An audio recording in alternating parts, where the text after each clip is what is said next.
Here is your Radio Theater Channel weekly podcast for download. The RTC still has the very best old-time radio on the live streaming. And if it's music you love, tune in to the RTC Music Channel, where this link and many others are on our website at oldtimeradiolisten.com. Now, here's Jim. Today we visit The Big Show, so this is a big podcast. 90 minutes to be exact. The Big Show debuted in 1950, NBC Radio's attempt to compete against television, which at that time was making inroads against network radio. The show was expensive to produce and lasted only 2 years. So now we'll hand it over to Tallulah Bankhead and The Big Show. You're about to be entertained by some of the biggest names in show business. For the next hour and 30 minutes, this program will present in person such bright stars as Ethel Barrymore, Joan Davis, Bob Hope, Van Johnson, Groucho Marx, Ezio Pinto, Jimmy Wallington, Meredith Wilson. And my name, darlings, is Tallulah Bankhead.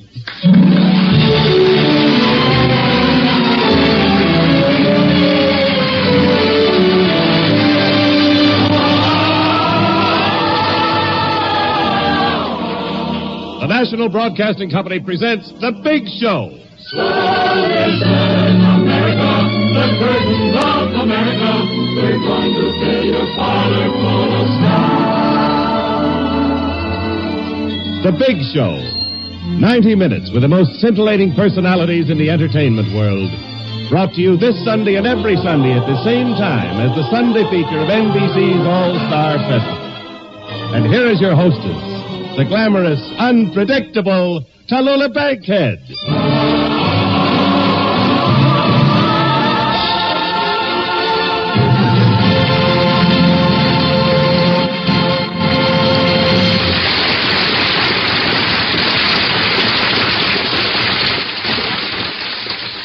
Well, darlings, the big show's in Hollywood this week.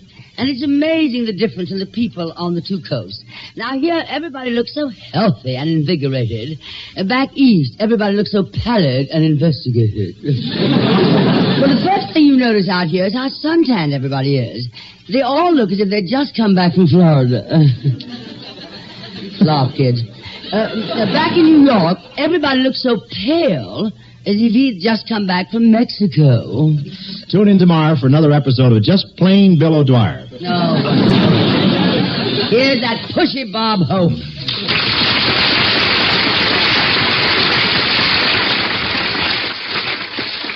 That's all? Well, thanks. Thanks anyway. Thanks, that's all. Down. Thank you. How about that? Well, Bob. Just a minute. There's still a ripple of applause over in that corner. Thank you. Thank you. They really want me, don't they? They certainly do, baby. Look, Bob, darling, could I borrow that sweater you're wearing that lights up and says applause? If you do, you'll get twice as much as I do. Now, tell me, Tallulah.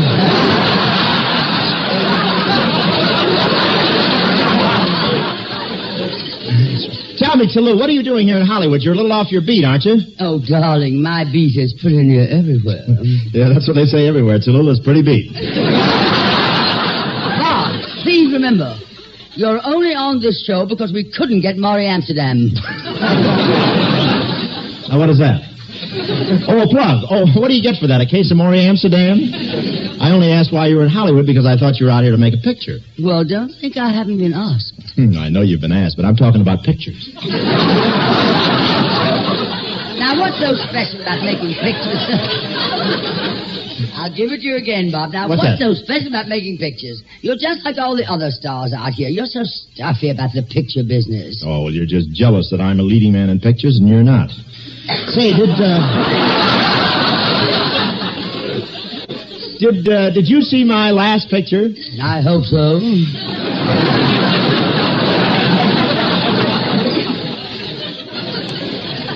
Cad.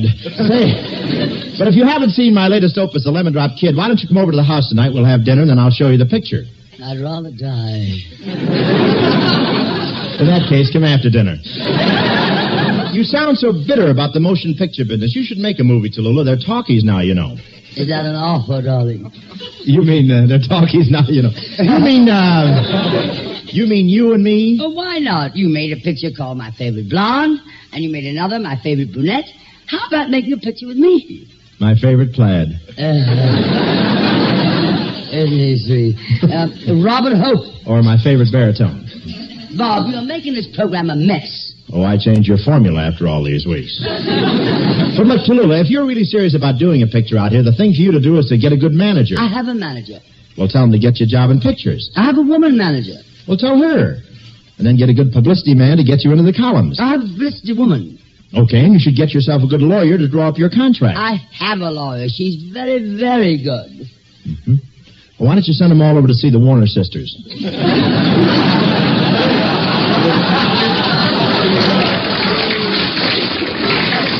Darling Bob, I don't have to go knocking on any door to get into pictures. I'm very well known on every lot in Hollywood. And some of the homes, too. I'm talking about the movie lots. The last time I worked on a lot, everybody was amazed at my drive. I was hitting on all six. I had plenty of get up and go. I didn't put on the brakes for 1 minute while I was on that lot. Sounds like a used car lot. I didn't go around knocking on doors in those days. Doors meant nothing to me. I didn't care if they said president, vice president, treasurer, ladies, gentlemen. I walked right through them. I'm leaving before the place is pinched out. Now come back here, Bob. How about the song? Song? I can't sing. Where's Gary's old man? We were supposed to sing a song together this week. He needs me now, you know. I boost him over the high notes. Well, Mr. Crosby begged off this week's show. He's indisposed. He hasn't been well for a couple of weeks. It's something internal, I believe. Yeah, internal revenue. I understand last March 15th he coughed up a lot of money.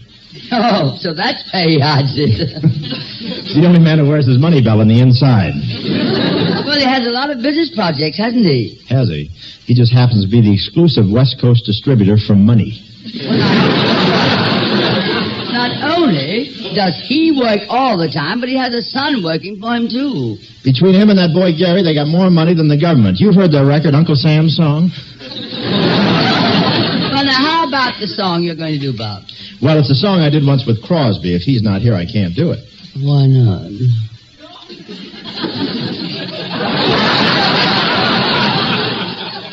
You mean... Who else? You sing? And how? Well, okay. Let's go. Get a load of this dialogue. No wonder this show takes an hour and a half.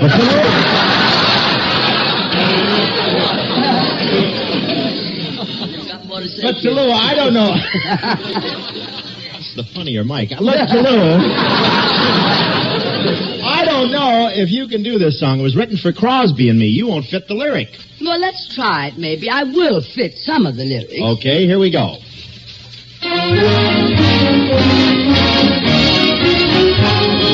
I don't care where I'm going, just as long as I'm with you. Put it there, pal. Put it there. I'll be just like your old toupee. I'll stick to you like glue. That doesn't fit me. Put it there, pal. Put it there. I'm glad you're fooling Chesterfield and stealing all that loot. I hear your show on radio, and some are kind of cute. Until they sign up, Gary, you'll just have to substitute. That doesn't fit me. You're faithful and you're fair. Put it there. You've got that something in your voice like sawing logs in half. That does not fit me. Put it there, pal. Put it there. I think your jokes are great. It's just that folks would rather laugh. Put it there, pal. Put it there. Your face should make a fortune. Just your nose should make a lot. I like the way you wear those gaudy colored shirts you got. The only time a rainbow ever covered up a pot. That fits you. We make a perfect pair. Put it there. Say, you're doing okay, Tallulah. How about the two of us teaming up? We'd make a great trio. You mean me and you? Huh? That's the idea, but the billing is wrong. You mean you and me. I'll accept that. The two of us together would be great for radio. Put it there, pal. Put it there. It's time that you got rid of being he holds you back, you know. Put it there, pal. Put it there.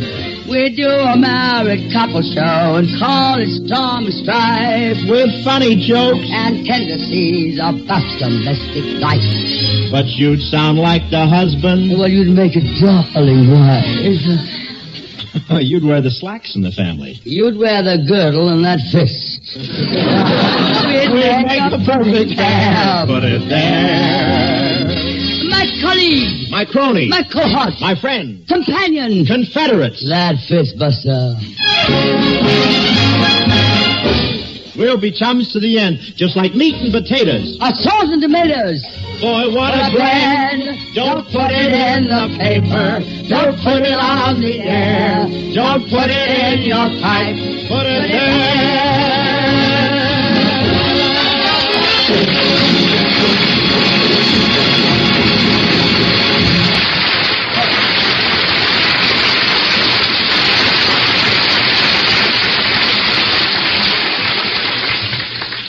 And now, darlings, it is time to bid welcome to Metro Goldwyn Mayer's handsome young star, Mr. Van Johnson.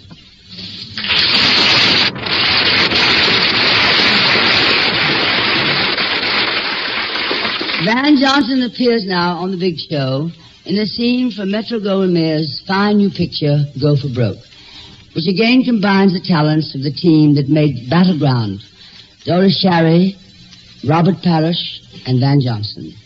Go for Broke is the story of a valiant and much decorated unit of the United States Army, the 442nd Regimental Combat Team, made up exclusively of volunteer American citizens of Japanese ancestry, known as Nisi.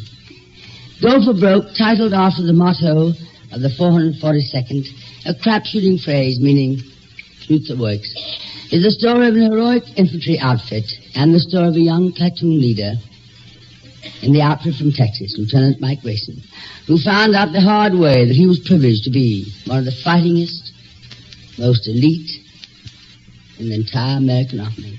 Here is Van Johnson in the role of Lieutenant Mike Grayson in the forthcoming Metro Goldwyn Mayer, Go for Broke.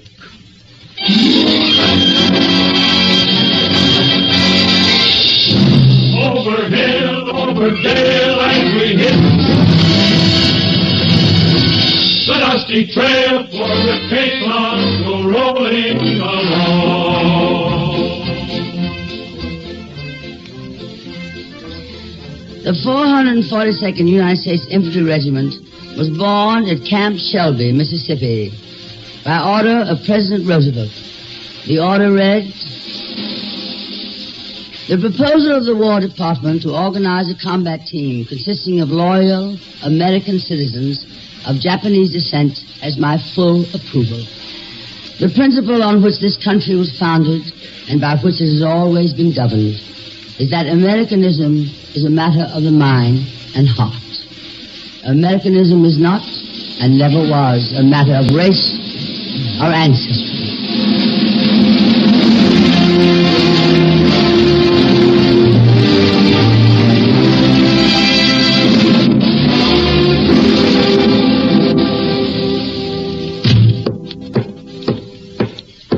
Sir, Lieutenant Grayson reports for duty. That he is, Lieutenant.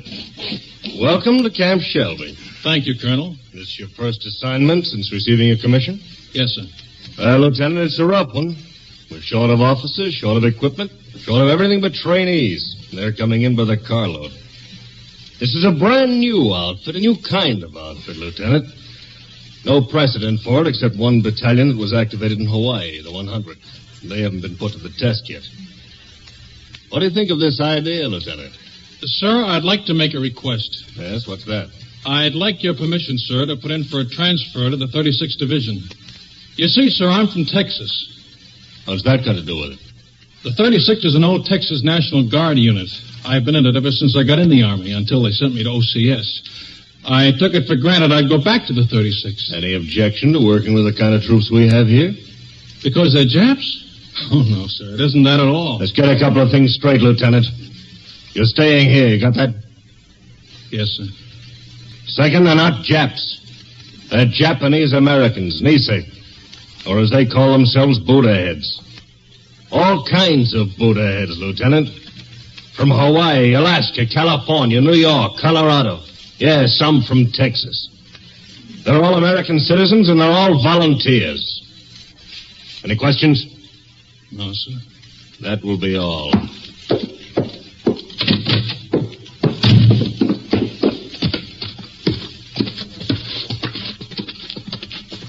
Wait a minute, you. How long you been in the Army, soldier? Oh, let me see now. Maybe I've been staying inside about 2-3 months. How long you been staying inside, Lieutenant? Don't you know you're supposed to hold your salute till the officer returns it? Oh, sure. Sometimes forget. Sometimes forget to say sir, too, don't you? Yes, sir. That's your own uniform? Sir, that's the smallest size he got, the supply sergeant. Sir? Well, roll those sleeves down. Straighten out your leggings. Bombay, sir. I see the supply sergeant again, sir. He gonna get me a smaller size. Maybe, I hope, sir. You better see somebody before I see you again. Get back in the barracks.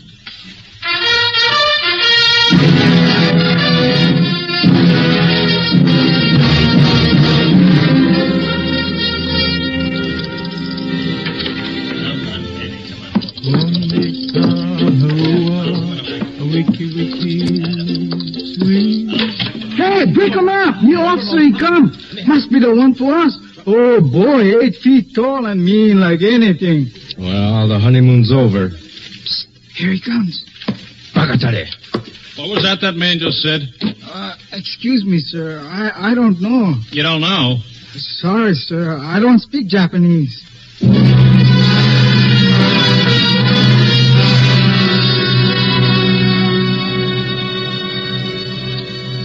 Bakatari. I didn't know what that meant in those days, and I guess it's just as well. I gave those guys a pretty bad time, taking it out on them because I was stuck in what I figured to be a third-rate outfit. All I prayed for was to get back to the Texas 36th. But we gradually got ourselves whipped into shape, and by the time we hit Italy and began to see action, I began to change my mind about those Buddha heads. They were real tough boys. Almost as good at GIs as you'd expect a soldier with out of Texas. We got our baptism of fire in Italy, and after a couple of months, I thought we had as much fighting as any outfit could take. Then we were shipped to France for more of the same.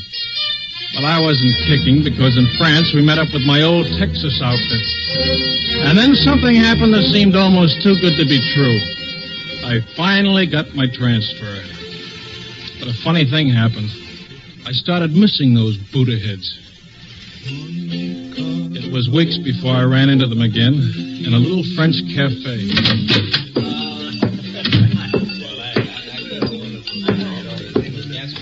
Tommy! Say, you're looking great. Hello, Lieutenant. Say, where'd you get those stripes? They don't care who they make platoon sergeant anymore. Oh, it's sure good to see you. I'll buy you a round of drinks. Sorry, sir. We won't have time. Okay. See you around.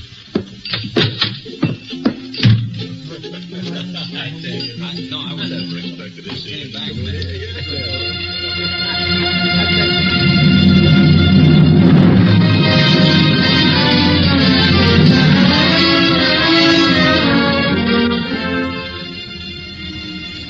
They still didn't care for me too much. Well, I couldn't blame them. I was still a Bakatari to the Buddha heads. That night, my outfit went back on the line, up on a hill in the woods. We were making for the top, but the Krauts were there, and pretty soon we were pinned down, but good. We were surrounded, cut off. The artillery observer got hit, and I took over. Wildcat 6, this is Wildcat 2. Fire mission, over. Fire mission, point. Fox, Abel, Easy Baker, Mike, Charlie, and point. King, Sugar, Charlie, Love, Abel, Howe. What's that? The 442? Oh, now you're talking. Hey, Collie, how do you like that? They're sending us the 442 to get us out of this. 442? You mean Japs? They're a great outfit, Collie. Yeah. Practically winning the war single-handed. Look, if we got to depend on Japs... They're not Japs. They're Nisei. Buddha heads. To me, they're Japs. I'm warning you, Cully. One more crack out of you.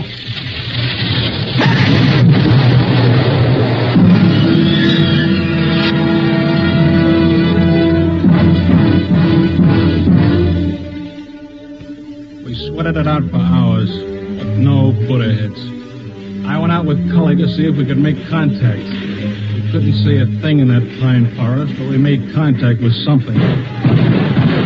Crouch, come on, let's get out of here. We haven't got a chance. Let them have it. Pour it on, I'll take a look. The Japs! Hey, knock it off! Stop firing! What's the password? Come on, what is it? Wait, I remember. Dipsy Doodle. That was it last week. Let's have that password or fire. 1, 2... Bucketari! Come on now. He can give you the right password. Ever hear that Jerry try to pronounce a Japanese word? If that's not our Buddha head, I'll... You what? Well, look who's coming. A whole battalion's lost, and we gotta find Grayson. Oh, man. Never thought I'd be so happy to see a bunch of Japs. Pardon me, I mean Japanese. I mean Nisi. No, that ain't it. What is it, Grayson? Buddha heads. Okay. We hit the ground. This time we were sure it was Krauts. Must be 100 of them up on the hill. Yeah. Hey, what is it they call you? Buddha heads? That's right. Oh, Grayson sure is touchy about that. I thought he was going to slug me a while ago. Did you hear that, Sam? I sure did. Hey, Lieutenant, how far away is the rest of your outfit? Less than a mile. When do we start? We don't. Not when them Krauts on top of the hill. Shall we try to move through them, Lieutenant? Oh, wait a minute, Grayson. We're not going up that hill. They'll be shooting right down our throats. We've got almost a whole platoon. What do you say, Lieutenant? That's up to you, Sam. It's not my platoon anymore. You want to bet? Fixed bayonets. Skirmish line up the hill. Hey, Tommy, tell me something. What does Bakatari mean? Well, really translated, you're a heel. A stupid jerk and a heel. That was putting it mildly. Let's go! Go for broke! Go for broke!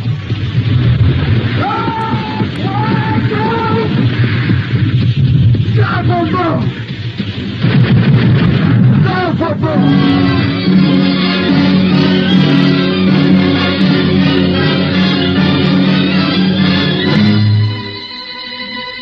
And that's the story of how I got over being a Bakatari. As our kings go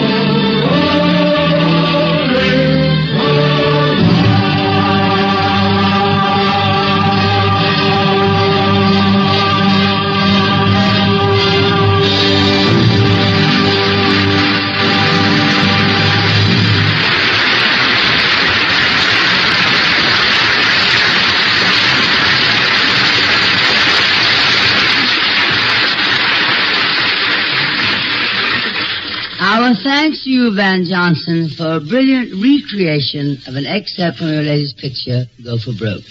Also to Henry Nakamura and Lane Nakano of the original cast, and the other fine supporting players. Oh, Van, darling, come here, darling. It's too bad we haven't the time, so we could have done more from this very important picture. Well, I can do more for you, Tallulah, if you like. I'm sure you could, darling. I mean from the picture. Yes, that's what I meant. These young ones are difficult, aren't they? Now, look, Van, sweetie, I have an idea. Why don't we do this? Now, after the show, I'll have loads of time. Oh, good. I'll be glad to act out the whole picture for you. I'm sure you would, darling. Of course, we'll drop in somewhere and have a cocktail, and then we'll go someplace nice for dinner. And then, if you like, you can rent a car and chauffeur, and we'll take a long drive, and then we'll drop in at Stero's for the midnight show, and then we'll go dancing, and you'll pay the orchestra to play for us till early morning, all my favorite records. Now, how's that sound, Van? You mean go for broke? But when will I act out the rest of the picture? He's so stupid, but so desirable. Now, look, Van, darling, if the expense bothers you, why don't you skip all the other stuff? You can come up to my apartment, huh? Oh, that's good. Will I act up there? If you want to act up.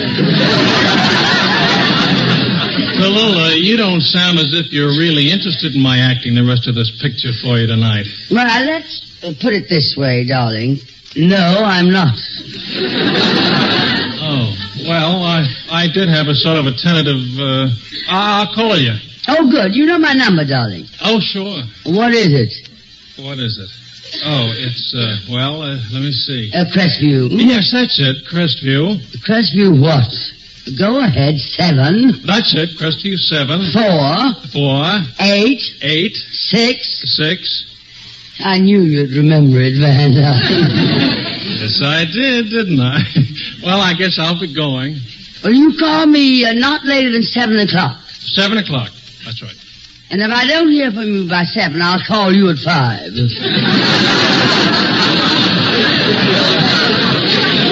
Okay. Well, I guess I'm looking forward to this date, Van. It's been so long since we were out together. But we've never been out together.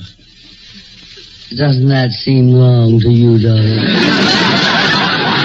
You know, I don't usually ask men to take me to dinner. As a matter of fact, I have all sorts of invitations from some of the most handsome stars in Hollywood. But only yesterday, Taylor called and wanted to take me out tonight.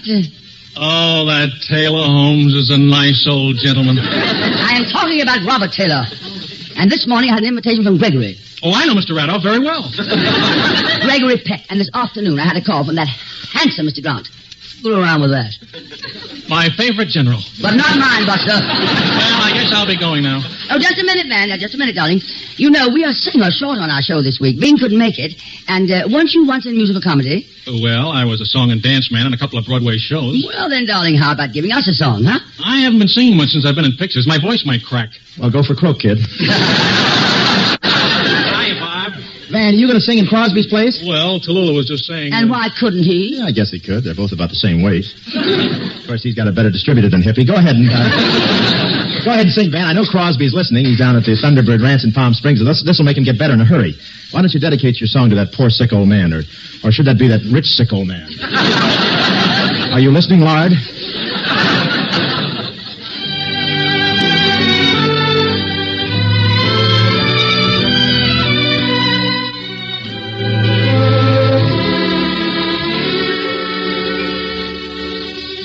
Every time it rains, pennies from heaven. Hey, Bing, remember introducing that one back in 1892? Don't you know each cloud contains pennies from heaven? Get up out of bed, Bing, because Van Johnson's an old Gary Crosby. You'll find your fortune falling all over town. Your fortune falling all over town. Bing, where's Everett? Is he sick, too? Be sure that your umbrella is upside down. And this kid's got hair, too, Dad. Pray them for a barrel of sunshine and flowers. You got the barrel, baggy boy.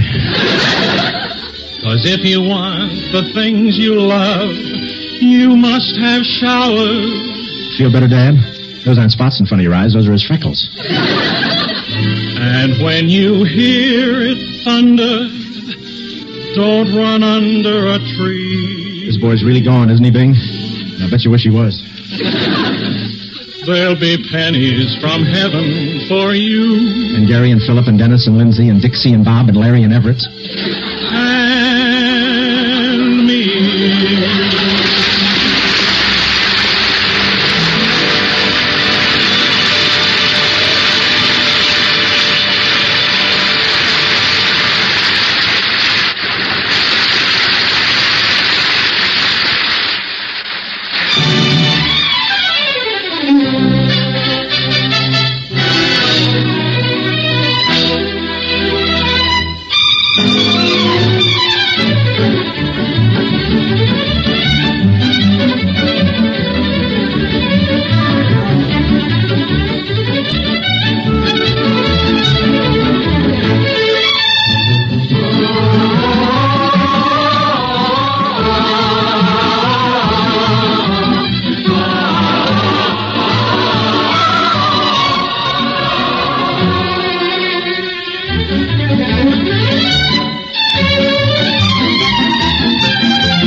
have been listening to Meredith Wilson and his big show, Chorus and Orchestra.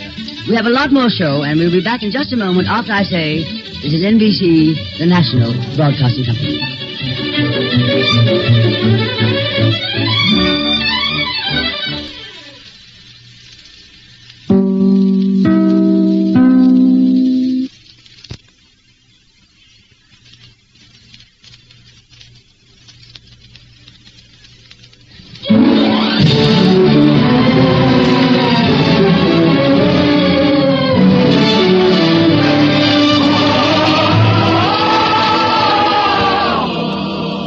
Show. This is the National Broadcasting Company Sunday Extravaganza with the most scintillating personalities in show business. The Big Show, the Sunday night feature of NBC's All-Star Festival, is brought to you by RCA Victor, world leader in radio, first in recorded music, first in television, by Chesterfield, the cigarette that has, for you, what every smoker wants, mildness with no unpleasant aftertaste, the cigarette that brings you Bob Hope, and by the makers of Anacin for fast relief from the pain of headache, neuritis, and neuralgia. The big stars on this program are Miss Ethel Barrymore, Joan Davis, Bob Hope, Van Johnson, Groucho Marx, Ezio Pinza, Meredith Wilson and the Big Show Orchestra and Chorus, and every week your hostess, the glamorous, unpredictable Tallulah Bankhead.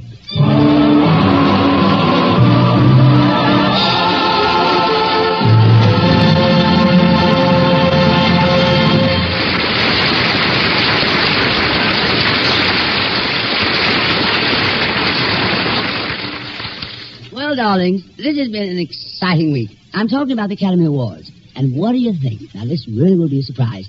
We've set up a special wire direct to Judy Holliday, who's in New York, and she's going to talk to all of us. And you'll be able to listen in. Now, this costs a lot of money, you know, especially since they raised the telephone rates in New York to 10 cents.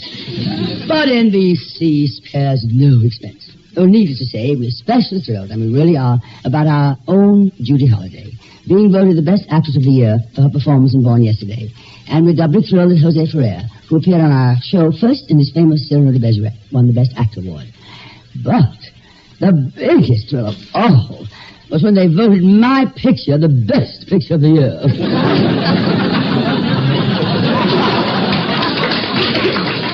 I mean, of course, all about me. Of course, I thought, you know who, had a pretty good chance. No, but honestly, and I'm speaking quite sincerely, I honestly consider her one of our finest actresses, and I'm not kidding, darlings. We gave a brilliant performance in that picture. And watch out for us next year. Is this the Academy Award dinner?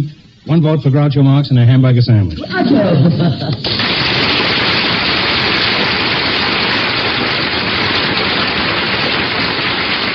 If it isn't Groucho Marx. If it isn't Groucho Marx, why am I voting for him?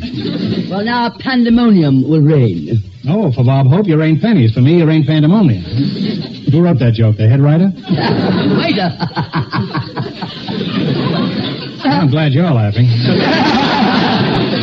Tell that writer to turn in his head and leave. Now, where were we? Oh, yes, Academy Award. Pass the envelope, please. Envelope? Kettle? Kettle. Steam? Steam. Hot water and plenty of it. A star is about to be born. Groucho, be serious. No, not Groucho, be serious. He didn't win it this year. This award is for the Best Supporting Actress of the Year, and that award goes to Miss Karen Steele. I never heard of her. Why should she win Best Supporting Actress Award? I took her to the movies last night, and she supported me all the way down the balcony steps. What was the picture you saw? I don't know. We just spent the evening walking up and down the steps. It was a Russian picture. Just a minute. Did you go to the Academy Award dinner? No, I wasn't hungry. Besides, I don't believe in those Academy Awards. They're fixed. Fixed? Sure. Haven't you noticed that every year the award for Best Actress is won by a woman? That's chauvinism. Now, Groucho, how can you say that? The awards are voted by male. That's male chauvinism. You know the old saying, there's no venism like chauvinism. There will be a short pause here while everybody looks up chauvinism in the dictionary. Look under S. You won't find chauvinism there, but you'll find a lot of interesting words.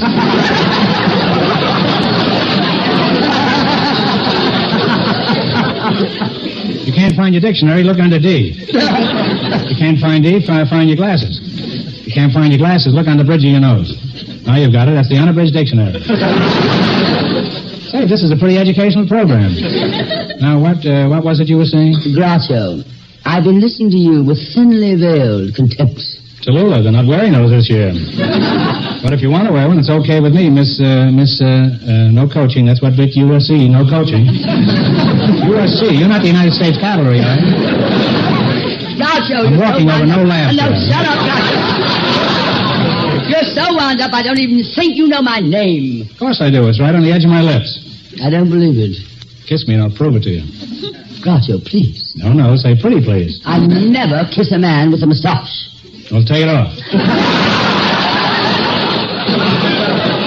Groucho, cut it out. Cut it out yourself. My hand isn't steady with a razor. Oh, Groucho, darling, let's drop the subject. How about the kiss? We'll dispense with the subject with one small word, no. You win the Academy Award for the best short subject. Well, I'm going to change the subject. In that case, I'll kiss the predicate. I'm going to introduce Ediopinza. Well, if that's the best you've got. And here he is, ladies and gentlemen, star of Broadway, South Pacific, star of MGM's Mr. Imperium. Fasten your seatbelt, ladies. Mr. Ediopinza.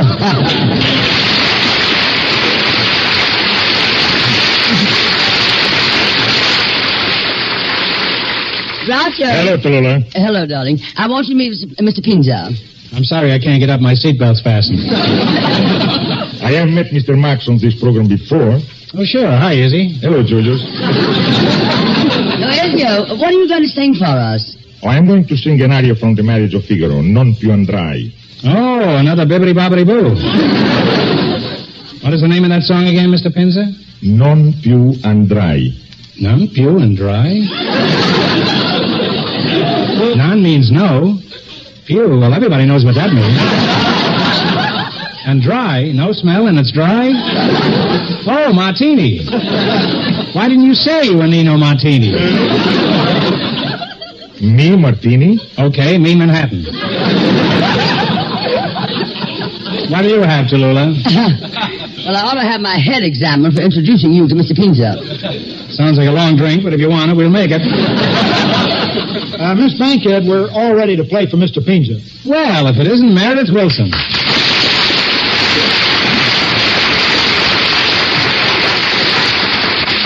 Oh, hello, Mr. Marx. Oh, Meredith, darling, will you get back on your stand and don't start any conversation with Groucho? Meredith, do you know the song Pinza's going to sing, Non Pew and Dry? Why, certainly, Groucho. It's from The Marriage of Figaro. Figaro's married? I better call up Hedda Hopper. Meredith, will you please go back to your orchestra? Well, what do you know? Figaro's married. I knew him when he had a barber shop with 2 chairs. Now he's got a wife and 3 kids. How's your wife, Meredith? Oh, she's fine, Where are you? I'm over here. I wanted to say that... How's your wife? How's your wife, Meredith? Well, she's fine, thank you. Don't thank me. I don't even know her. Well, it'll be a real pleasure to have you meet her. That's your opinion. Mr. Marx, I am not Martini. Nino Martini. Give us the whole name, is he? Nino! You'll turn out to be a tall chico.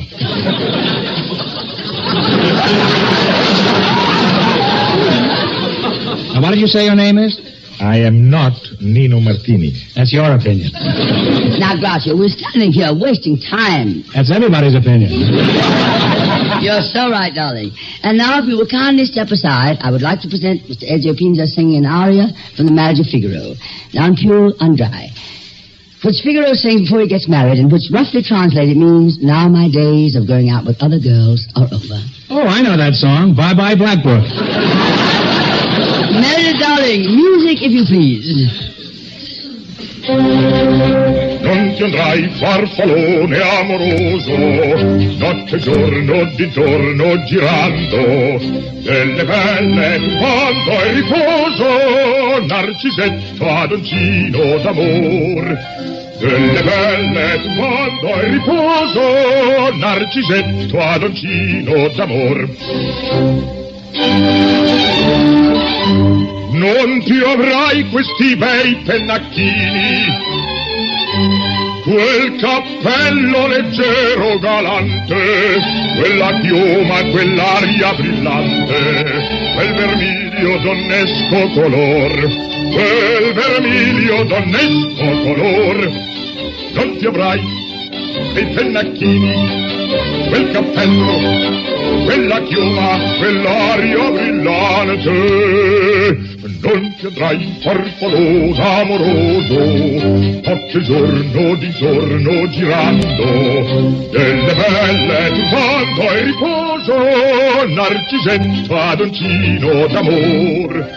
Delle belle turbando e riposo, narcisetto adoncino d'amor. Ma quel che vi può far bacco, gran mustacchi setto sacco, schioppi in spalla, sciabla al fianco, collo dritto, uso franco, un gran casco, un gran turbante, molto onor, poco contante, poco contante. Ed invece nel fandango una marcia per il fango, per montagne e per valloni, con le nevi e i soglioni al concerto di tromboni, di bombarde e di cannoni che le palle in tutti i tuoni all'orecchio fan fischiol.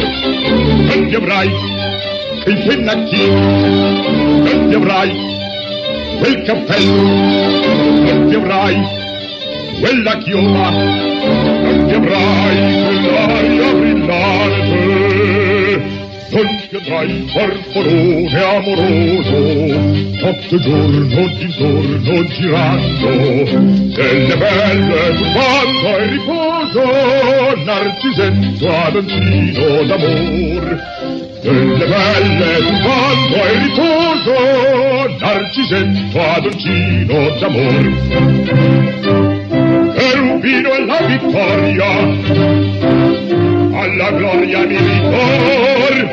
Cherubino e la vittoria, alla gloria militar.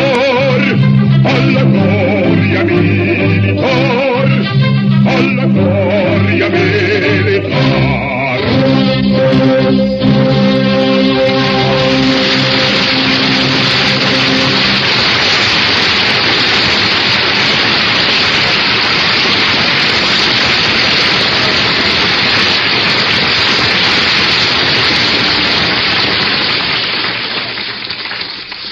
Here's a word from RCA Victor.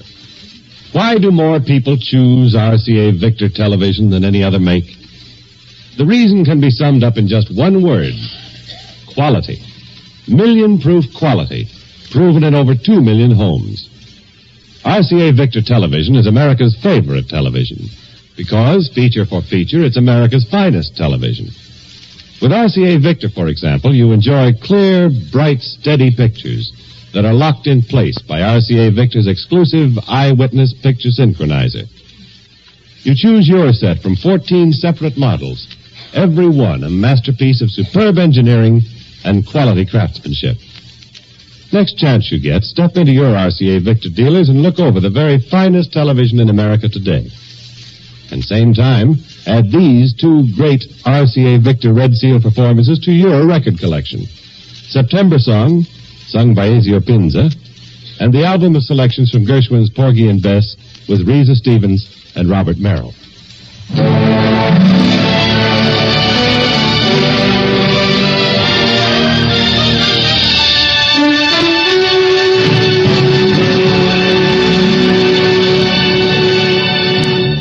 There's a lovely poem by John Masefield, The West Wind.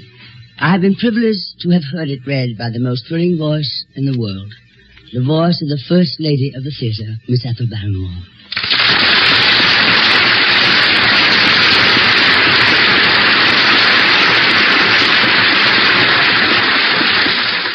And if that isn't enough, the musical background you will hear was composed by another member of this royal family, Mr. Lionel Barrymore. It's titled Andante, and Meredith Wilson's orchestra will play it. Ladies and gentlemen, it is now my distinguished honor to present to you Miss Ethel Barrymore.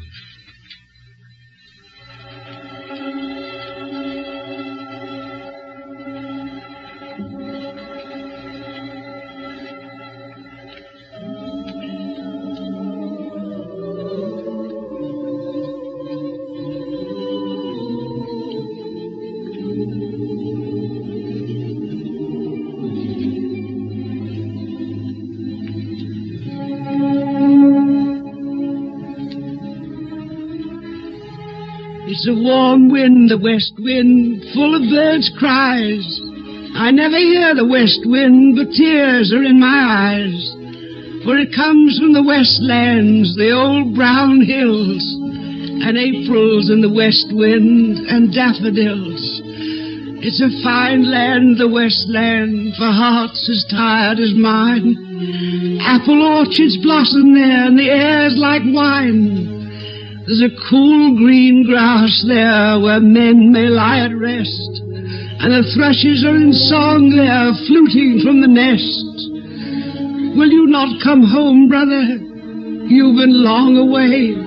It's April and blossom time, and white is the spray, and bright is the sun, brother, and warm is the rain. Will you not come home, brother, home to us again?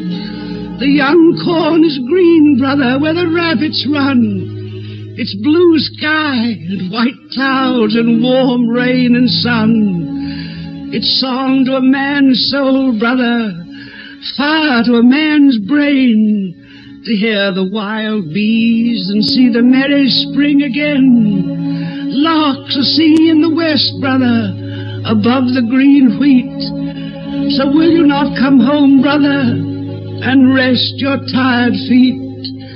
I've a balm for bruised hearts, brother, sleep for aching eyes, says the warm wind, the west wind, full of birds' cries.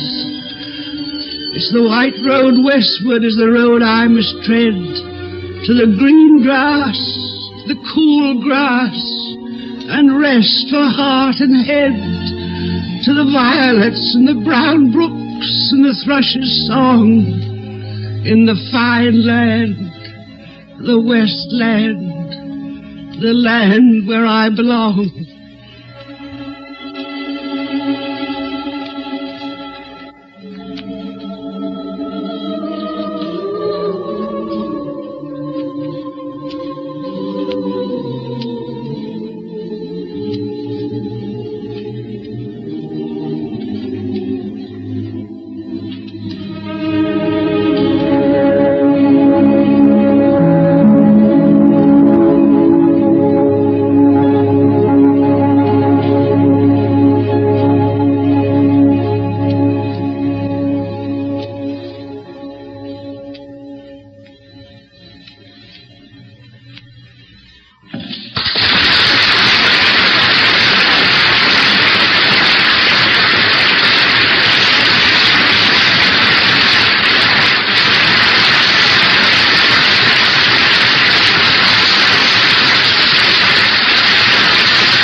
Ethel, darling, I'm at a loss for words. I've been wondering when you'd run out. And for goodness sake, Tallulah, pull up your stockings. Oh, Ethel, please. Don't talk like that. I'm grown up now. I'm not the 14-year-old child you knew when I first came to Broadway. I always remember you as that 14-year-old child. No other living actress can make that statement.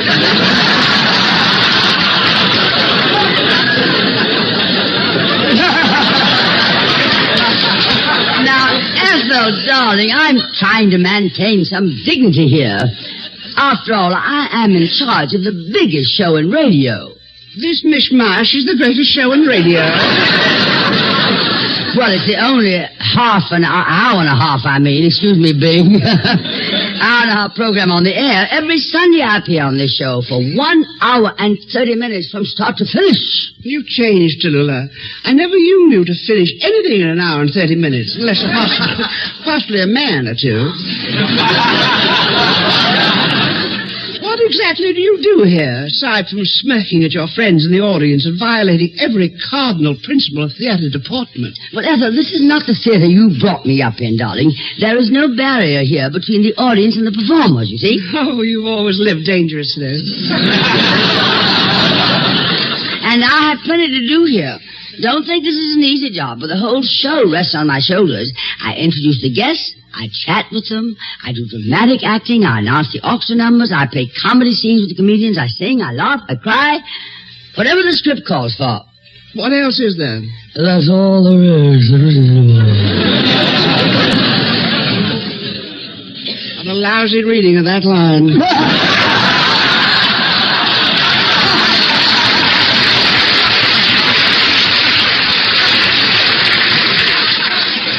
But I must say you have plenty of energy, Tallulah. Well, darling, it's not as if I had a show to do every day. It's only once a week.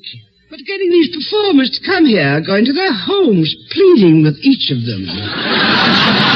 I don't do that with all of them, Ethel, darling. You mean you only came to my home and threw that hysterical fit? Beating your breast, crawling about the house on your knees, then threatening to cut your wrist with an electric razor? Pretty good performance, wasn't it, Ethel? Road company, Judith Anderson. Judith Anderson, I imitate no one. No one, darling. Well, after all, Ethel, you were the star I idolized, and I still do, in the theater. And you took me under your wing, and after all, you are the great lady of the theater, so I may have, I may have picked up a gesture, too. Isn't she sweet?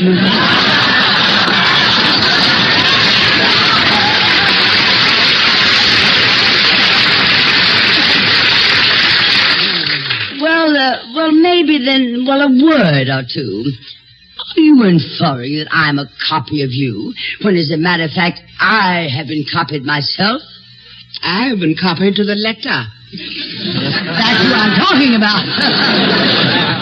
Well, I'll give you this, Tallulah. You're a better imitation of me than she is. Well, thank you, darling. Coming from the original, who has spent so many years in the theater. Oh, stop treating me as if I were the Queen Mother. Well, let's get on with this shindig. What do you want me to do now? Sing? Sing? Why not? I planned on singing Pennies from Heaven. If that stupid but desirable youth hadn't beaten me to it. Oh, Ethel, I wish I'd known you wanted to sing. I would have saved it for you. I was just so glad and happy to have you grace our program with your presence, even if you have been making those cryptic remarks about it. Well, I may have been a little too harsh. I think you have a very fine show, Tallulah. It's adult, it's smart, it's filled with talent of the highest order. I think it's the best show in radio. Oh, thank you, Ethel, darling. I'm so glad you feel that way. Would you like to come back again some week? I'd rather die.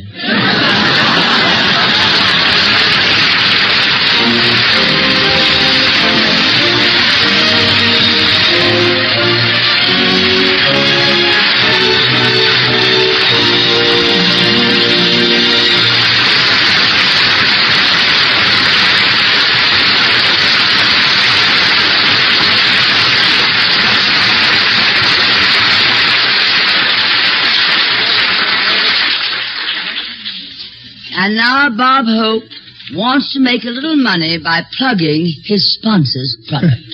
Money? This is a pleasure. I do this for nothing, and the government is seeing to it that I do. Which brings me to the subject of my favorite cigarette, Chesterfield.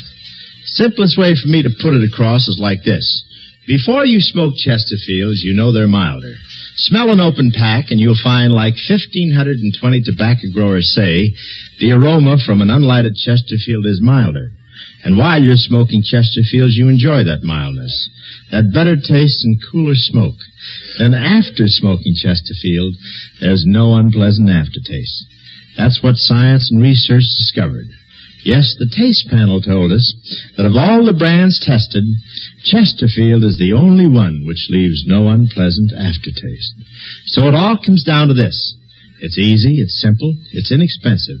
Just the price of a pack of Chesterfields to prove Chesterfield is the best cigarette for you.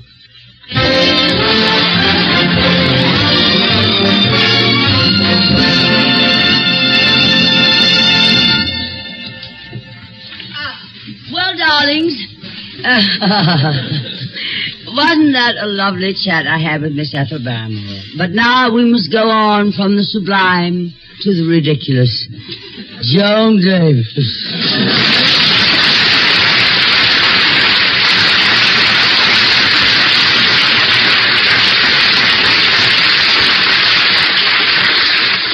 Joan Davis. That's all there is. There isn't any more. What a lousy reading of that one. Now, just a minute, Joan. I won't stand for that. I won't permit you to say a word about any Barrymore. They are the first family in the theater. Well, so was my family. They were the first family in the theater. They always got in there before the prices changed. Now, Joan. Joan, haven't you ever seen Miss Barrymore in The Corn is Green, The Classe, A Doll's House, School for Scandal, or as Ophelia, Portia, or Juliet?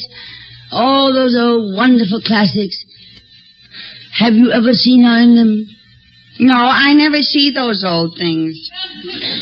I haven't got a television set.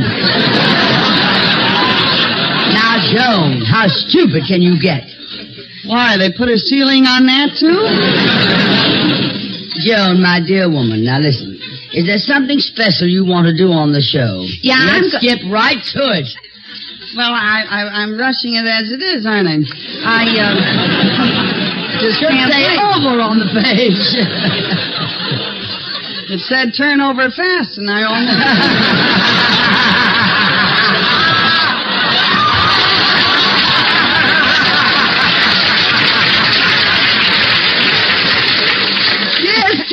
Darling, I am going to read a poem. A poem? Yeah. Joan, nobody follows Ethel Barrymore. No? See, I have that trouble, too. And that's just how she... Poem, indeed. I can't hear you, Joan. Speak up. A poem, indeed. You'll read a poem here over my dead body. Well, it's your body. You ought to know. Joan, you're not going to start comparing your figure with mine. Why, I can compare figures with anybody in Hollywood. I got a closet full of them. Yeah, and right now, you look as if you forgot to take out the hangers. Listen, Tallulah, if we were in a contest, my figure would be way out in front. And vice versa. It's going pretty far back for a joke. Well, you started it, sister. And I did want to have some sort of dignity on this show with Miss Ethel Barrymore here. Yes, and about Miss Barrymore, you introduced her to everybody on the show but me. Well, Joan, Miss Barrymore is a distinguished personality of the theater. Well, I know how to behave. I can be dignified. Introduce me, please. All right, I'll hate myself in the morning. Ethel, darling, may I present Miss Joan Davis? Joan, this is Miss Barrymore. How do you do, Your Honor? You may rise. Well, it's easy to say. Give me time. What is your name again, Charles? The name is Joan. Joan Davis. Davis. She's an imitation of Lionel, isn't she? What else she do? Oh, Ethel Joan is quite talented. She's one of our most accomplished comedians. Really? She doesn't look like a comedian. She doesn't look like anything to me. Do you girls mind if I lower my voice into this conversation?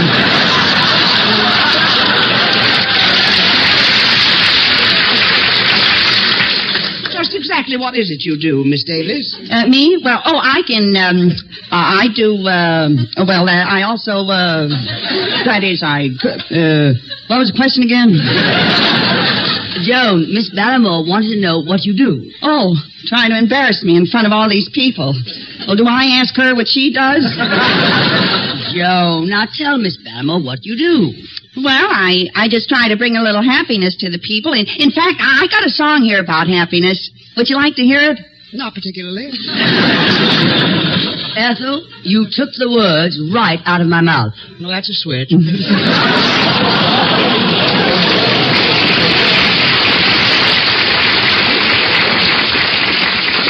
All right, Joan. Let's have your happiness song, darling. Okay, and I hope that this will be a big hit because assisting me in this calypso will be one of the most expensive quartets in show business.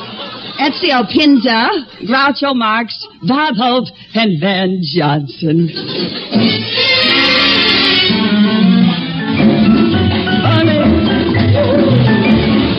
I'm getting hot now, boys.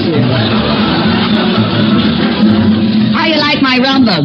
Trouble is, I can't get it out a second here.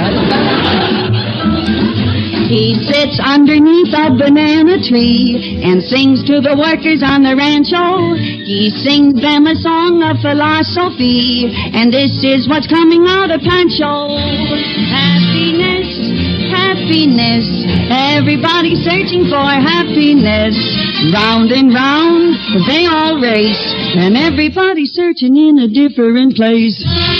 Happiness, oh happiness, happiness, oh happiness. What a quartet. Sounds more like the sextet from Leaching Nuts.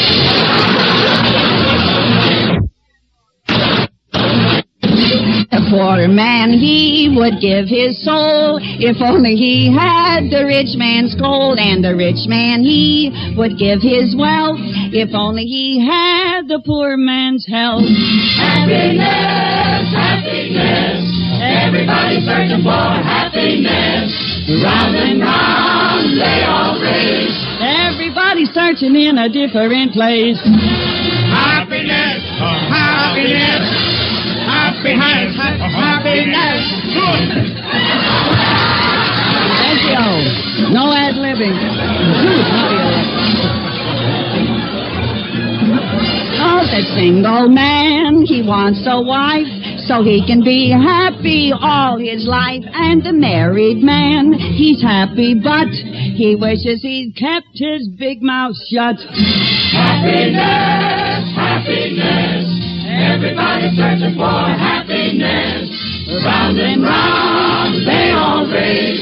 And everybody's searching in a different locality.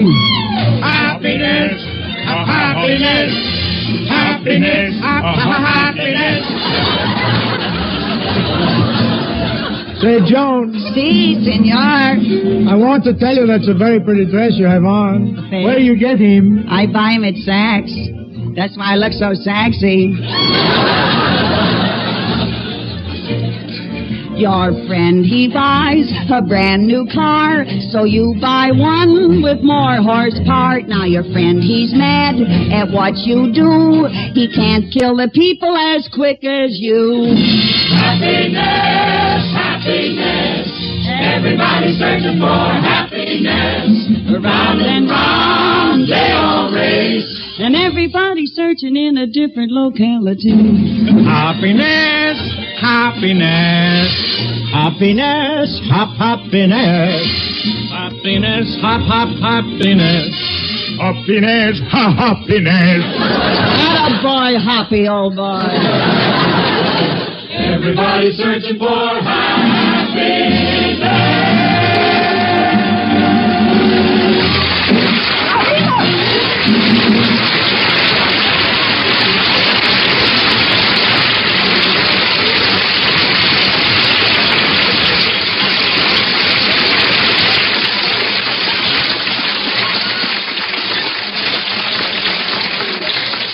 No matter what you now take for headache relief, we urge you to try Anacin for the incredibly fast relief these tablets bring the next time you're suffering from a headache. Now, the reason Anacin is so wonderfully fast-acting and effective is this. Anacin is like a doctor's prescription. That is, Anacin contains not just one, but a combination of medically proven active ingredients in easy-to-take tablet form. Thousands of people have received envelopes containing Anacin tablets from their own dentist or physician, and in this way discover the incredibly fast relief Anacin brings from pains of headache, neuritis, or neuralgia. So the next time a headache strikes, take Anacin for this wonderfully fast relief. Anacin. A-N-A-C-I-N. Anacin at any drug counter in handy boxes of 12 and 30. Economical family-sized bottles of 50 and 100.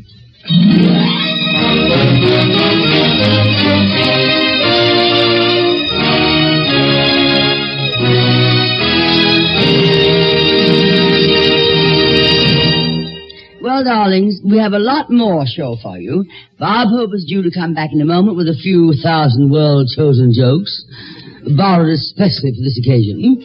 And I'm still waiting for that phone call I put to the Judy Holliday in New York, to say nothing of all the other distinguished members of this week's big show. But before that, Jimmy Wallington wants to say. This portion of the program was brought to you by RCA Victor, world leader in radio, first in recorded music, first in television. By Chesterfield, the cigarette that has for you what every smoker wants, mildness with no unpleasant aftertaste, the best cigarette for you to smoke. And by the makers of Anacin for fast relief from the pain of headache, neuritis, and neuralgia. And now to Lula, if you'll ring your chimes. Thank you, Jimmy. This, darlings, is NBC, the National Broadcasting Company.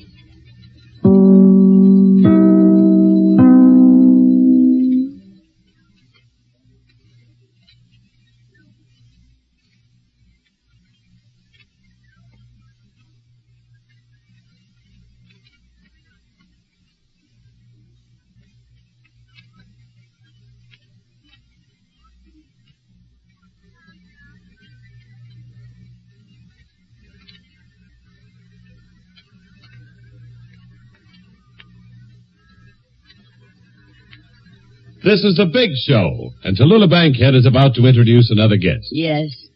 It is not my present chore to call upon. It says not here, but I'm sure it must be now. It is now my pleasant chore. You know, I'd have some difficult chore, but the not and the no. To call upon a young man who goes to New York next Sunday night at the Paramount Theater. He will be the master of ceremonies of the Damon Runyon Memorial Fund benefit show for the hosts of great stars. This young man could be none other than Bob. If he does well on the benefit, he may be again regularly employed. Hope!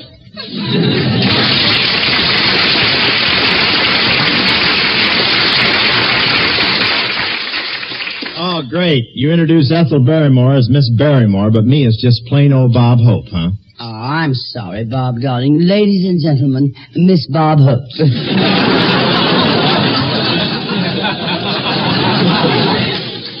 Thank you, Mr. Bankhead. Bob, when you play that benefit in New York, you'll be making a personal appearance with your picture, the Lemon Drop Kid, won't you? Mm-hmm. Confidentially, darling, how is the picture? Well, I don't know, Tallulah. Most of the critics like Lemon Drop Kid, especially the big love scene at the finish. One columnist said, Hope registered emotion like he was registering for the draft. The sneak preview I went to in Glendale was a great success. When I got up to leave, I was so proud I felt as tall as Gary Cooper. And the lady next to me made me give her back her shoes, and I listened. And I listened in the lobby to hear what the audience said on the way out. They all said the same thing. Where can I buy a television set? And to publicize the picture, they've arranged to put me on the cover of Quick next week. That's the tiny magazine where they don't use a photographer. They use an African head shrinker.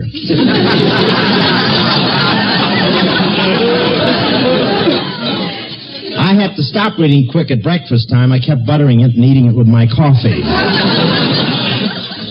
Those magazines kill me, especially those fan magazines always show those leading men flexing their muscles. Silly, my muscles flex too. In fact, if I don't get my Seratan on time, they twitch.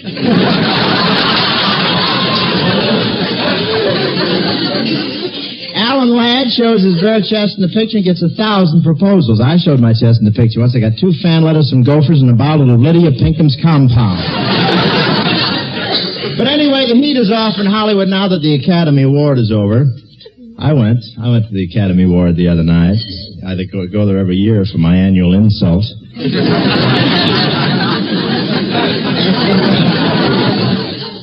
they start handing out those Oscars, I feel like a private who wandered into the officers' club.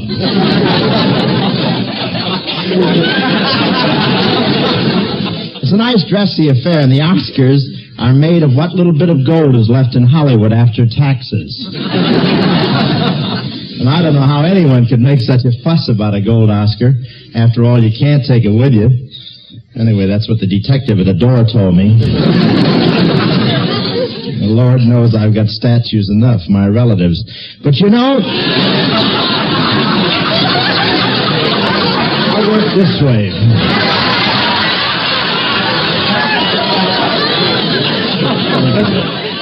Everybody was real excited. Bill Holden was biting his nails. Jimmy Stewart was biting his nails. Phil Harris was biting his cork. And I wouldn't say there were any disappointed actors there, but every time an actor asked the usher which way to the balcony, he said, "You want to smoke or jump?" All the movie folk were there. It was quite a sight watching the stars driving down from Warner's and Paramount and galloping down from Republic. These premieres here in Hollywood are really confusing. You can't tell whether those big searchlights in the sky are for an opening or whether they're just looking for a pedestrian who didn't come down.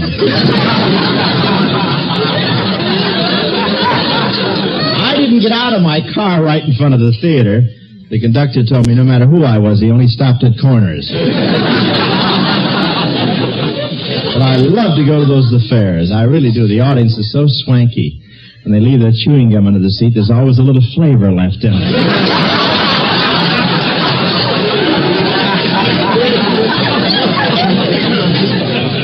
All the glamour girls were there. All the glamour girls wore their mink coats. Of course, a few of them came from rabbits. Quite a few from skunks. And you should see the...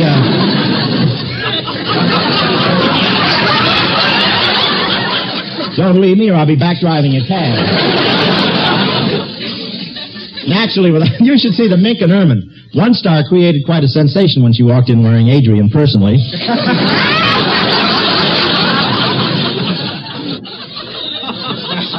Everybody was a little nervous. One actor passed out. The only way they could revive him was by waving his fan mail in front of his face. But it was really exciting when it came to time.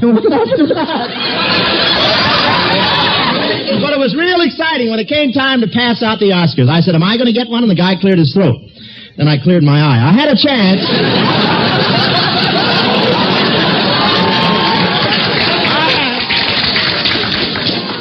I had a chance last year. Where am I? Oh, yes. I had a chance last year to win the award for doing the most for the motion picture industry, but I refused to quit. But the way I figure, I haven't won an Oscar because I never played dramatic death scenes. Every time I get down on the floor over at Paramount, somebody shoves a scrub brush into my hand. Still haven't got to finish, have I? But there's been a definite trend in pictures lately. They've been doing the life of famous show people, like the life of Cole Porter, the life of Blossom Seeley, and Crosby's autobiography, The Life with Father. Monty Woolley plays Crosby as a boy. Thank you very much.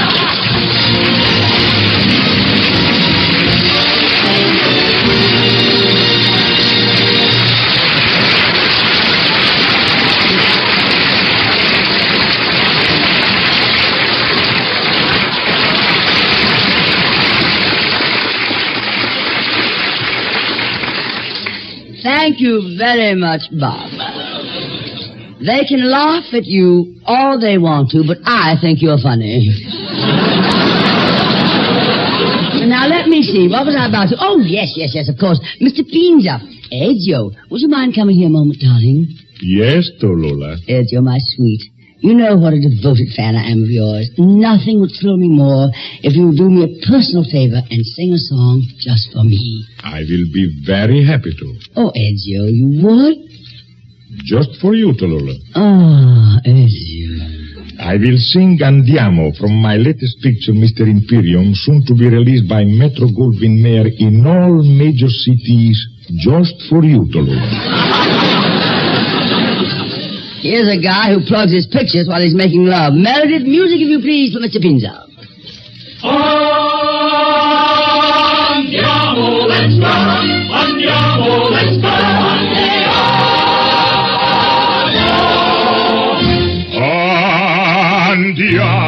Andiamo, my bambina, let's go. Cara mia, look around you, what a beautiful soul. So come with me presto, caro nome, my love. The sun is high above. Andiamo for a glorious spring. How allegro, how vivace, how alive is the spring. And we are alive to each other, and so I sing fortissimo. Do you love me?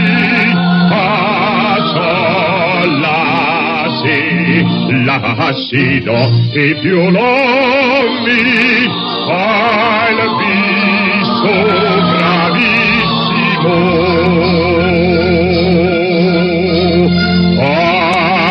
Andiamo, with a pizza, antipasto, es un very good wine. So come with me presto, for time goes so fast.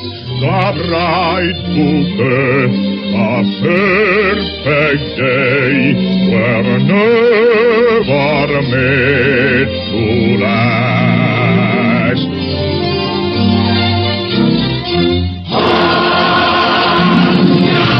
Andiamo, my bambino, let's go. Cara mia, look around you, what a beautiful show. So come with me presto, caro nome, my love, the sun is high above. Andiamo, andiamo, what a glorious spring. How allegro, how vivace, how alive is the spring. And we are alive to each other, and so I sing fortissimo. Do you love me?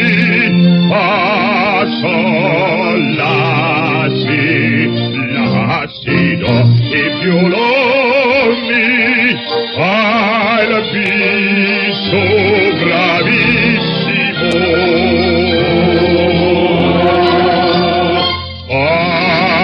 Andiamo to a hilltop of pine with a pizza, antipasto, and some very good wine.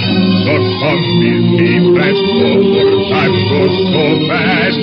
The bright bouquet, the perfect day, were never made to last. Andiamo.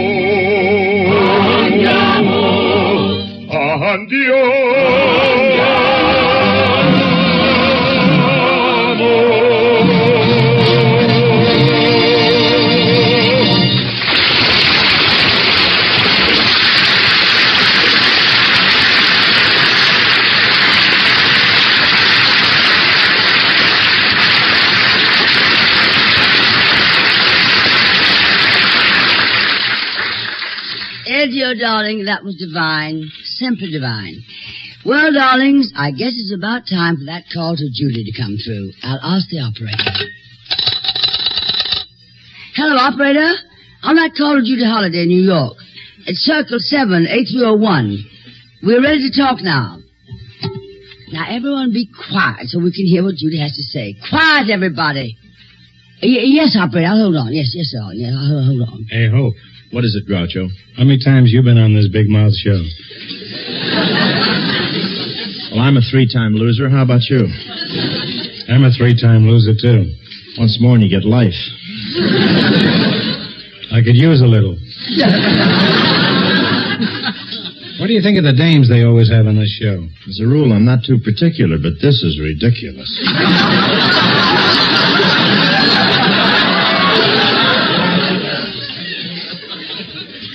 When a guy's on a show, he likes to get dated with one of the girls. Well, you can't say these girls aren't dated. Well, enough feeding you straight lines.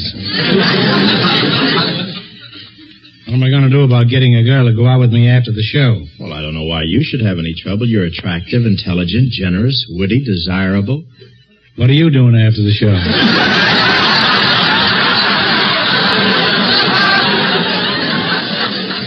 I'm going to be busy looking for the writer who gave you that joke. Bob, you wouldn't dig him up just for that, would you? Oh, operator. What do you mean she doesn't answer? Are you sure you're calling Judy Holliday? Yes, Judy Holliday, the movie star, you know, born yesterday. No, I don't want to talk to her mother in the hospital. I'm talking about Judy Holliday, who won the Academy Award. She's the hottest thing in pictures. Sought after by every producer and picture company in the business, throwing the most fabulous stars at her feet. You keep on ringing that number, darling. I keep on ringing it. It's a candy store, but they'll call her. Yes, I'll hold on. Fine thing. Look at the dames they get on this show, and they leave a doll like Judy Holliday in New York. I wonder if she'd go out with me by phone. Say, Groucho, what do you admire most in a girl? Well, second...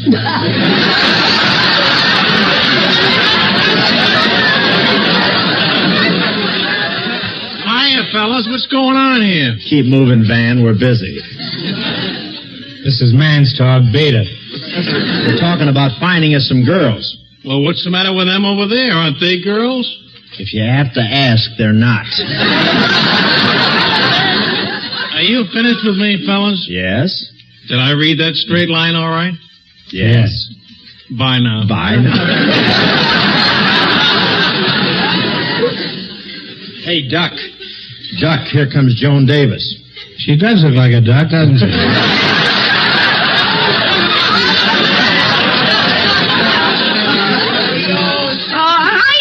It's good to see you. Put me down, you fool. Well, which one of you fellas is going to break down and take me to dinner after the show? Well, Groucho is more broken down than I am. He'll take it. What, Grouch? No, she's all yours. Now, don't fight over me, fellas. For the left. Don't fight over me, fellas. There's enough here for both of you. Besides, if that's the way you're going to act, I'm going to show you what I always do. I'll just go chadooing after the show. Chadooing after the show? Well, what's chadooing after the show? Nothing, and that's a date. Yeah.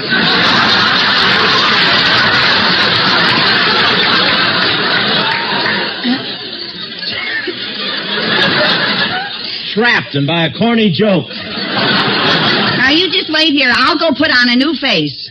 And no cracks. That's what she needs, a face with no cracks. Hello. Wait a minute. I'm getting Judy. Quiet, please, darlings. Everybody quiet. Hello. This is Tallulah. Who's this?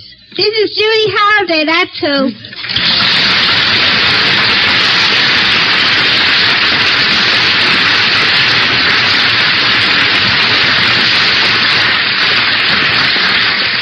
Judy, darling, congratulations. We're so excited here about the Academy Award. Everybody in the studio is so thrilled, Judy.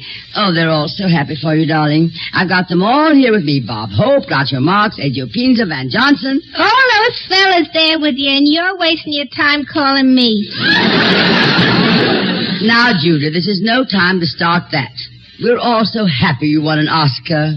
Don't you think it's time you won an Oscar? Or even a Charlie, or a Henry, or a George? Now, look, Judy, don't waste time talking about that. This is long distance. Oh, yeah, it's costing me money. I better hang up. No, darling, he's not talking to you. I'm the one who's calling. Yeah, I know, but I had to come down to the candy store to answer the phone, and all the kids come in, and they made a big party out of it. The treat's on me. Licorice whips for everybody.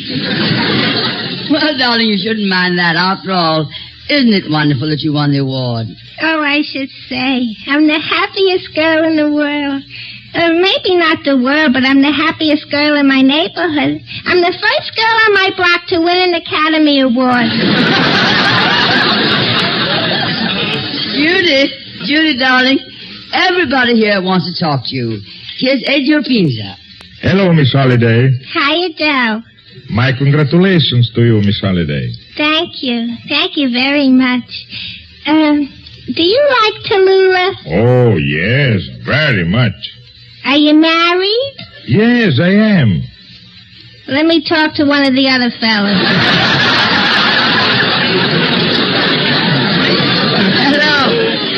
Hello, Judy. Which fella are you?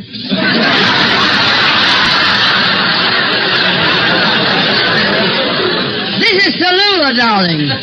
You're talking too low again, Tallulah. Judy, here's Van Johnson. Hiya, Judy. How you do? Judy, I was so happy to hear you won the award. Congratulations. Thank you very much. Do you like Tallulah? Oh, I'm crazy about her. Are you married? Yep. Let me talk to another fella. Judy, darling, now I want you to talk to Bob Hope. Hello, Judy, baby. This is Bob. I'm glad you won the Oscar. Hope, telling you to stay right in there and keep on punching, Judy. How you do? Do you like Tallulah? Oh, sure. Are you married? Yes? Happily? Yes? Let me talk to one of the other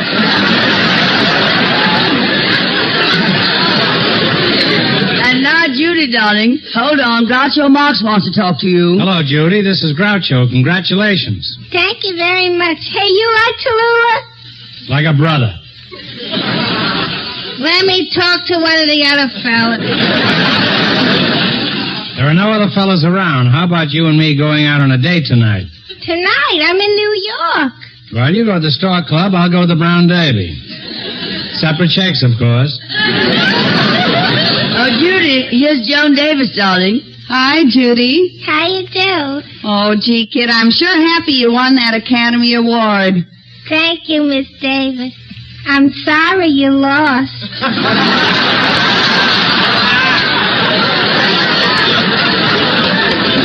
Oh, boy, have you got the wrong Davis.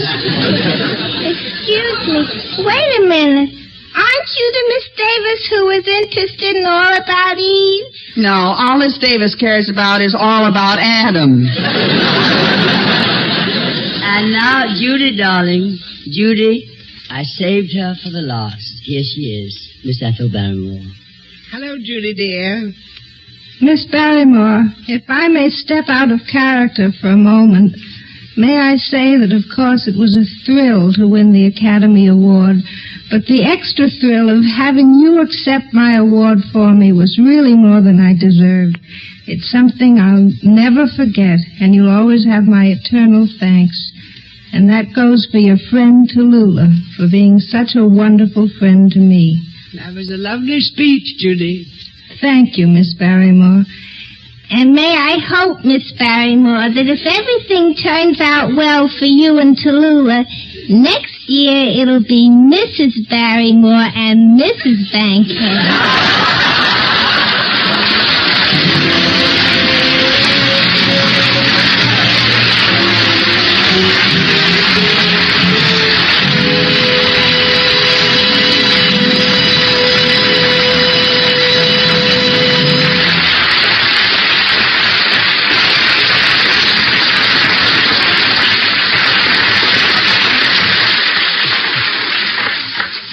Well, darlings, that's our show from Hollywood.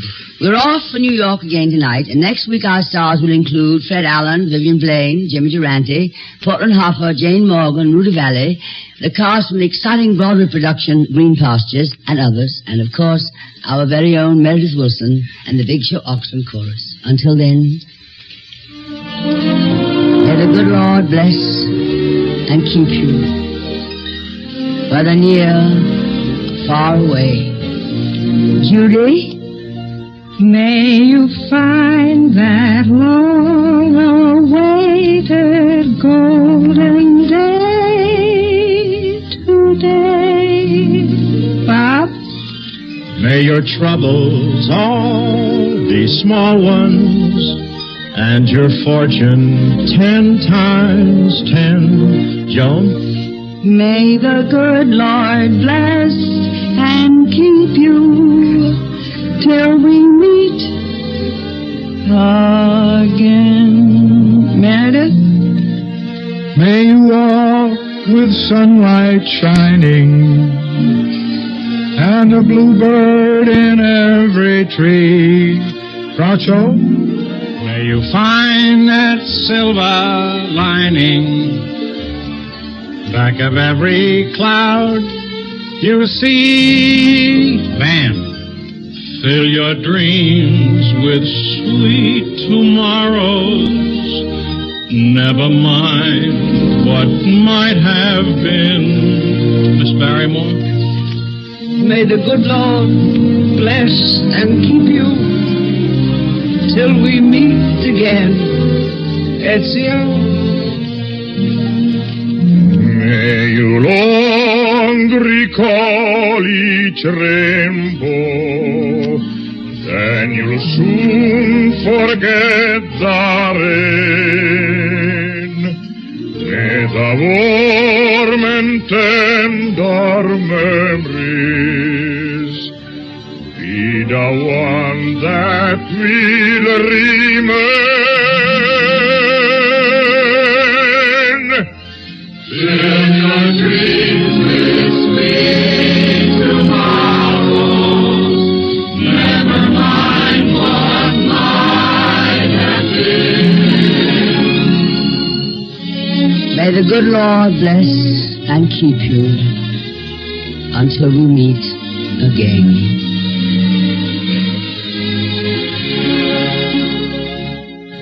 May the good Lord bless and keep you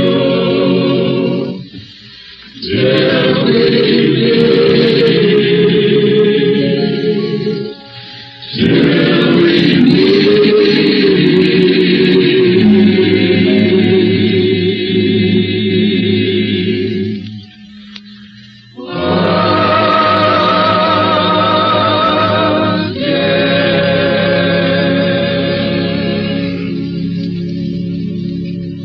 Good night, darlings, and Godspeed to our armed forces all over the world who hear these broadcasts each week.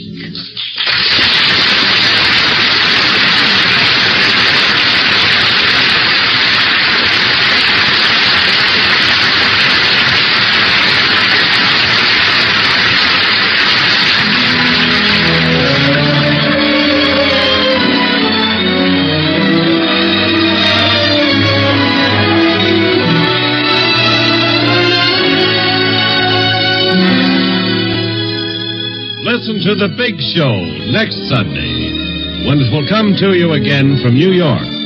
And the guests will be Fred Allen, Vivian Blaine, Jimmy Durante, Portland Hoffa, Jane Morgan, Rudy Valley, the cast from Green Pastures, and others. Meredith Wilson and The Big Show Orchestra and Chorus, and, of course, as always, your hostess, the glamorous, unpredictable Tallulah Bankhead. The Big Show is produced and directed by D. Engelbach and written by Goodman Ace, Selma Diamond, George Foster, Mort Green, and Frank Wilson. This is Jimmy Wallington speaking.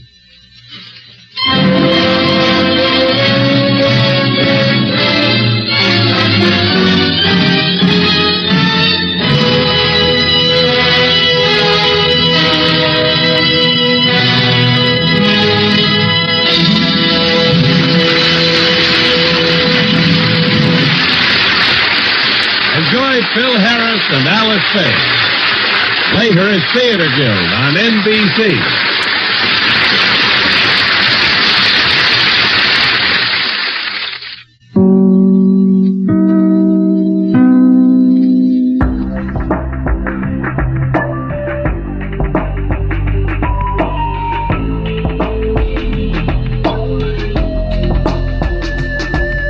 That's it for this week. We'll be back next week with more old-time radio. I hope you can join us then. Till then, this is Jim Dolan thanking you for listening. The RTC Weekly Download is produced by Chris Stone and Jim Dolan.